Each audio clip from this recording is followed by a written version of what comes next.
ويريها هنا واحنا قاعدين نصور. يلا جد.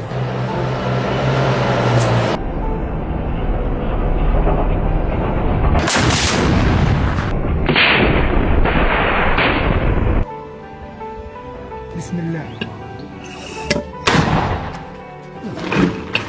سجل.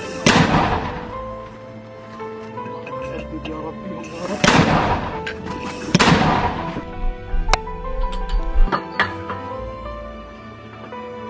الله أكبر والله. لا عيون الحد وخالد. خالد لا عيونك وخالد.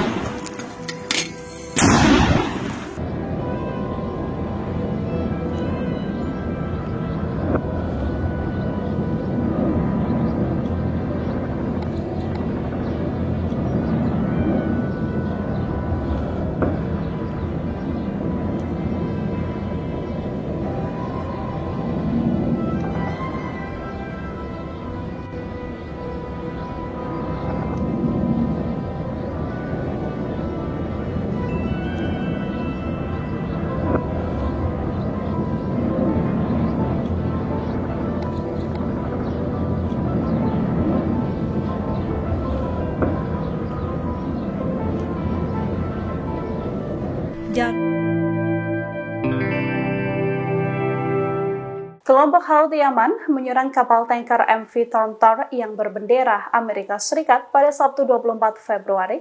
Kapal tanker tersebut dihancurkan dengan rudal anti kapal tepat di Teluk Aden. Juru bicara Houthi Yahya Sari menegaskan bahwa kapal tanker ini dioperasikan oleh Amerika Serikat. Komando Pusat Amerika Serikat, CENTCOM, juga membenarkan adanya serangan rudal dari arah Yaman tersebut.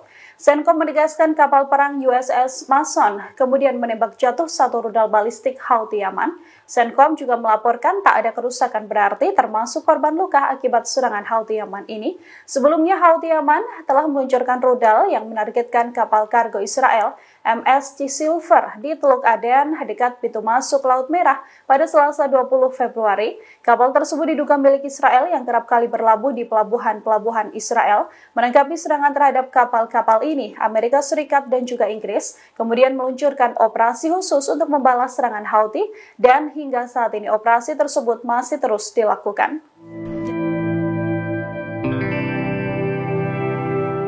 Kelompok perlawanan Palestina kian masif menyerang militan Israel. Kini pasukan pendudukan IOF digempur habis oleh penembak jitu Al-Mujahidin dalam sebuah penyergapan. 6 tentara Israel ditembak mati oleh kelompok Al-Mujahidin di wilayah Zionis. Media Israel melaporkan 2 helikopter mendarat di rumah sakit Belinson, membawa 5 tentara yang terluka dari jalur Gaza yang segera dirawat di ruang operasi. Operasi perlawanan terhadap pasukan IOF di Zionis ini dilakukan secara gabungan hingga melibatkan Brigade Al-Mujahidin dan Brigade Al-Quds Jihad Islam Palestina. Pertempuran ini terjadi pada Sabtu 24 Februari 2024. Brigade Al-Mujahidin juga mengonfirmasi telah menembak 6 tentara Israel di wilayah Zionis. Sementara itu, Brigade Al-Quds mengumumkan telah menyerang kelompok militer Israel yang ditempatkan di poros kemajuan di Zionis menggunakan mortir mereka. Di sisi lain, juru bicara pasukan martir Omar Al-Qassam, sayap militer Front Demokratik untuk Pembebasan Palestina, membenarkan bahwa para pejuang front tersebut terus menghadapi pasukan Israel. Para pejuang berhasil meledakkan alat peledak terhadap pasukan Israel di lingkungan Al-Amal sebelah barat Zionis yang mengakibatkan korban luka langsung. Brigade Hamas juga menggunakan senapan mesin berat, alat peledak, dan peluru anti-tank mereka. I invite the next participating delegation, Indonesia, to address the court, and I call Her Excellency Ms. Retno Marsudi to the podium.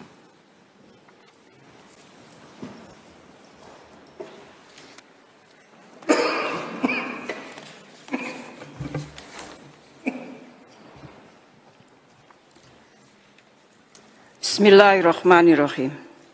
Mr. President, distinguished members of the court, I left my G20 meeting in Rio de Janeiro to stand before you today on behalf of the government of the Republic of Indonesia to express the solidarity of the Indonesian people on a matter of supreme and grave importance, a matter that strikes at our fragile humanity.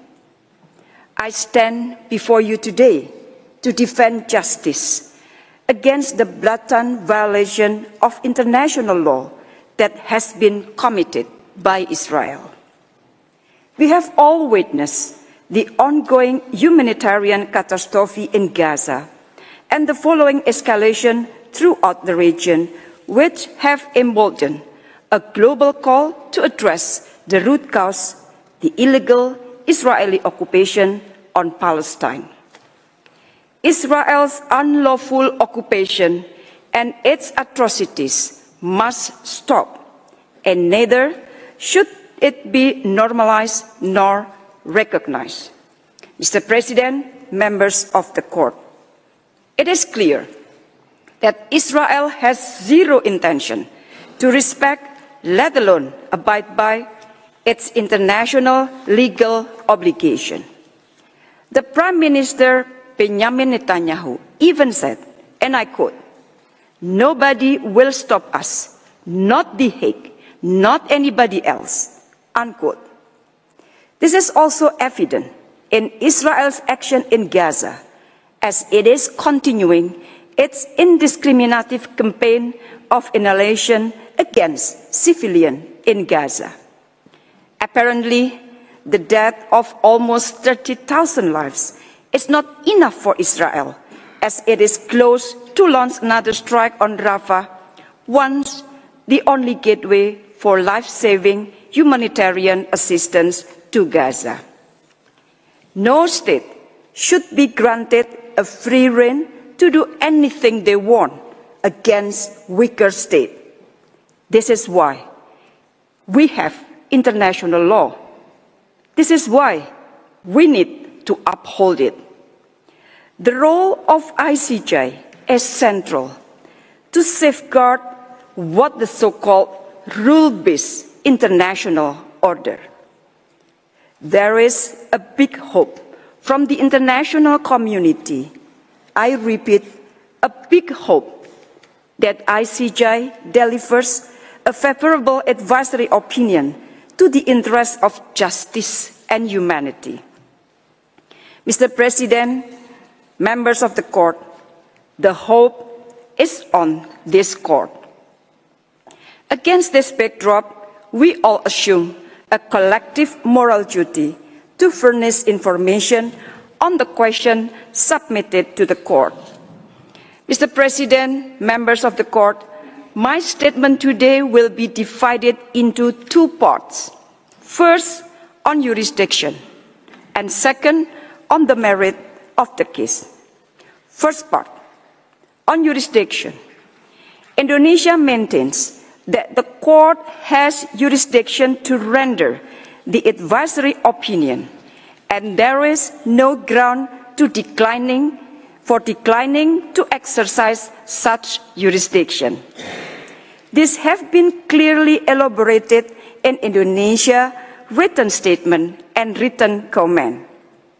Now I will focus on rebuffing the argument of some states, suggesting that rendering an advisory opinion would somehow undermine the peace process.